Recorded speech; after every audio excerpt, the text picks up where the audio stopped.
Welcome back to Rumor Society. On this channel, we share our opinions on social media stories and headline news. Now let's get into today's story. Today we are going to be reacting to another story time video. You guys see from this one, it's going to be a little crazy. Her title says, "My baby daddy's girlfriend unalived him for getting me pregnant." Before we get started, I do want to issue a trigger warning just in case this might offend or upset anybody. Please just proceed with caution. Hey y'all, it's part one of how my baby daddy's girlfriend unalived him for getting me pregnant. Okay, first of all, I did not know he had a girlfriend. Second of all, I found out that I was baby mama number 13. Okay, and I had not a clue. 13, not 1, not 2, not 3, not even 5, 6, or 7. 13. None of these. And so let's just start the story.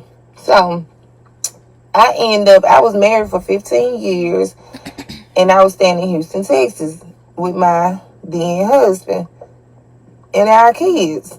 At that point, me and my ex-husband ended up leaving me and my kids homeless. Like, took everything. Nothing. We had nothing. Absolutely nothing. Took everything from us or whatnot and left us homeless. So then I ended up having to move back to Mississippi, where I'm originally from. I'm from Mississippi. So when I moved back to Mississippi, it had been 15 plus years since I had lived in Mississippi. I lived in Houston for 15 years, but I had been gone from my hometown for probably about 19 years or whatnot. So moving back home, everybody had to grew up. You get what I'm saying? That's over a decade. People change. Now, I knew my baby daddy forever. I've been knowing him since we were young kids. I used to mess with him back in the day. So when I came back home, I was very, very vulnerable. I had nobody, no nothing to talk to or anything. So when I seen him one day, we was in the store, and I seen him, and he was like, "What's up, Ken?" Oh, well, not look, and it was him, and I'm like, "What's up?" You know, I wasn't thinking nothing of it, but it had been a minute. I was going through some stuff. I needed a friend. You know, I had nobody. So me and him decided that we was going to link up and start kicking it, which we did. We linked up. We started kicking it. I started entertaining him. He started entertaining me. Then our chemistry started to rise or whatnot. So I'm feeling him at this point. Like, I'm going through so much mentally. I'm not thinking like this is just, you get what I'm saying, vulnerability. I'm looking at it like I got me kind of like a sneaky link or something like that. Something to entertain my time so I won't go into depression and stuff, because I was real depressed and messed up at that moment during those times. So we started linking up, kicking it tough, y'all. He put smiles all on my face. I mean, the sex was awesome, okay? Like, everything was good. We would kick it every day. I had no idea that he even had nobody. You couldn't even tell he had nobody. You feel me? At least I didn't think that. Hey, if you're enjoying the video so far and you would love to see more content like this, please consider subscribing and leaving a like to rate the video. Alright, so that was her part one. Clearly, she was going through a divorce and rushed into a situationship with this man.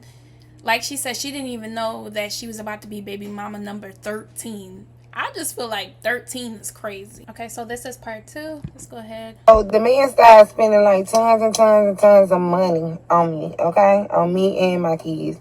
And at that point, I ain't have nothing. I'm thinking like, hey, you get what I'm saying? Like, he really brightening up my day, my spirit, my everything.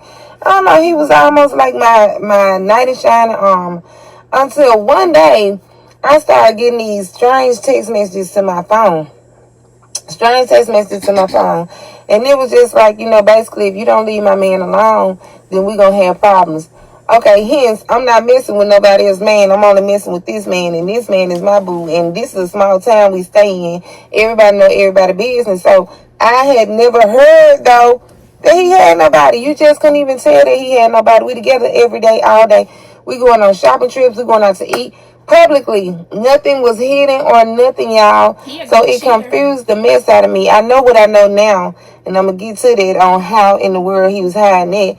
or whatnot. But we kicking it tough. Then I started getting the text messages or whatnot. Okay, not only did I start getting the text messages, I started getting somebody riding and creeping by my auntie house, because I'm staying with my auntie at the time. Just riding and creeping.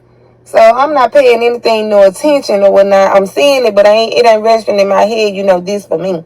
When I told him about the text message that I was getting, he was, Ken, I don't know who that is or whatnot. That ain't for me. He was making a joke. He was like, you must be cheating on me. You must be cheating on me. And I was like, I'm not cheating on you or whatnot. So we let that go.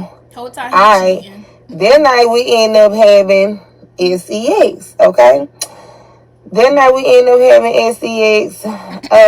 I say we had been screwing at this point for probably about 4 months. No, like 3 months. Then I get pregnant. So I tell him that I'm pregnant. I send him the stuff to his phone. I send him everything to his phone. So that night he ended up coming over my house or whatnot, my auntie house where I was staying. And I never forget it. He was like, come on, babe. Like, we finna go to my house. That was my first time actually going to his house, So I'm like, okay, babe, let's go. Or whatnot. We supposed to Netflix and... Let me pause. She said they've been messing around for 3 months, and then whatever night this is, she decided to go to... You never wondered why he never wanted you at his house? Like, for the entire 3 months, he just kept coming over to your spot. Alright, that's her story. Let her continue. No, whatnot. We laid up. Kicking it. He got his arms around me. I'm around him. We kissing. One thing led to another. We end upstairs in the bedroom.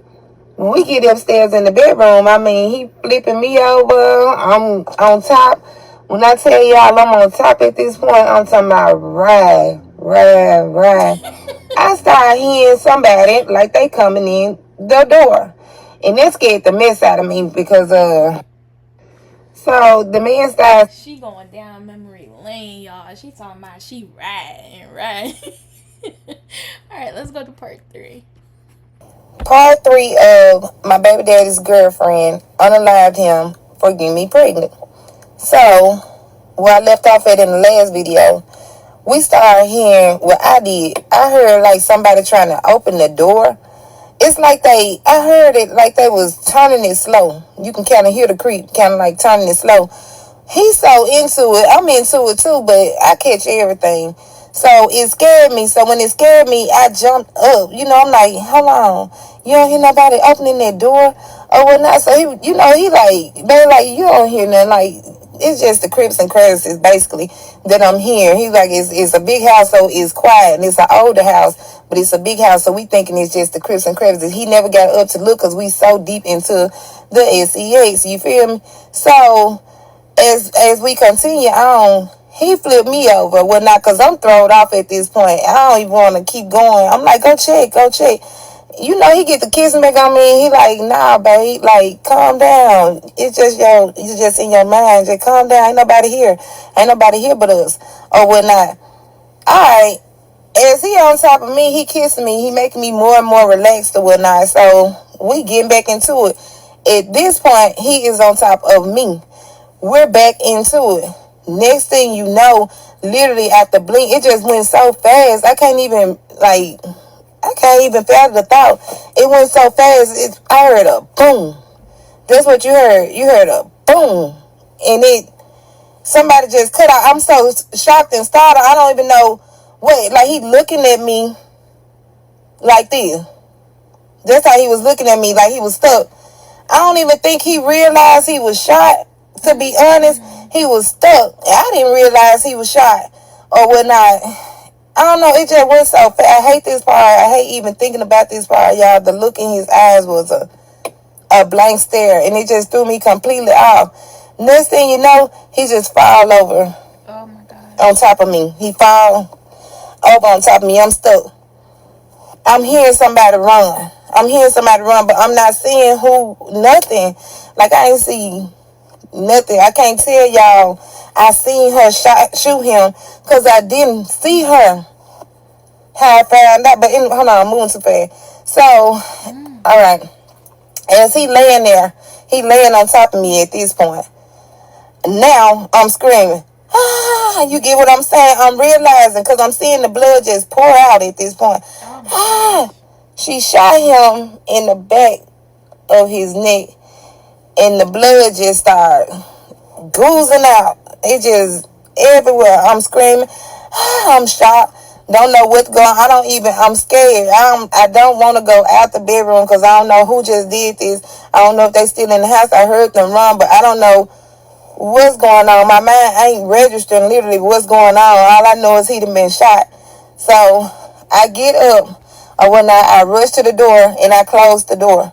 As I close the door and I lock the door, I hate thinking about this part. I locked the door, y'all. Everything was just going. Mind spinning. I'm looking for my phone. Can't find my phone for nothing. I'm just looking, searching through everything. Somehow, I don't even know how in the world I got the phone in my hand. All this stuff right there at this point is a blur. Somehow I get the phone or whatnot after searching through everything. I get the phone. I'm trying to call anybody. The first person that I ended up calling was my own mom. I called my mom, so-and-so been shot. So-and-so been shot. Or whatnot. Did you call the police? Did you call the police? I'm like, I ain't called nobody. I ain't called nobody. So she like, where y'all at? Where y'all at? I'm trying to tell her where I'm at or whatnot. I tell her so small, I'm telling her where I'm at, our location and everything. She called the police. My mama called, I'm finna call the police. I'm finna call the police. King, get out of there. Get out of there. Y'all, I'm so scared for to go downstairs because I don't know who down there. I'm nervous as I don't know what. When I tell you, did not know what to do. I go in the bathroom and I lock myself in the bathroom. There's a bathroom in his bedroom. I lock myself in the bathroom because I'm so freaking scared and I'm so shook. I don't know what to do. You get what I'm saying? I've never been in a situation like that. The mess startled me, y'all. It startled me. Literally, it seemed like the police got there like that out of nowhere. The police, my mama, my aunties, my uncle, like my mama called everybody that she, could think of. They came. Our town so small. Came like that. Alright. Everybody get there. I'm hearing police. And you get what I'm saying? That's what I'm hearing. Anybody in here? Police. I'm hearing this, but I'm so scared to say something, y'all. I don't know. Until I heard my mama voice. My mama. Ken.